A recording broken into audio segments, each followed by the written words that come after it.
এই মাসে আল্লাহর পক্ষ থেকে আল্লাহর ফেরেশতারা নেমে আসেন। কোথায় নেমে আসেন? পৃথিবীতে। তাদের সর্দার হিসেবে থাকেন জিবরাইল আলাইহিস সালাম।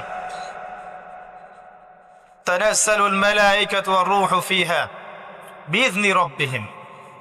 আল্লাহর রবের আদেশে তারা এই কাজটা করেন। মিন কুল্লি আমর, প্রত্যেকটা বিষয়ের ফয়সালা হয় এই রাতে।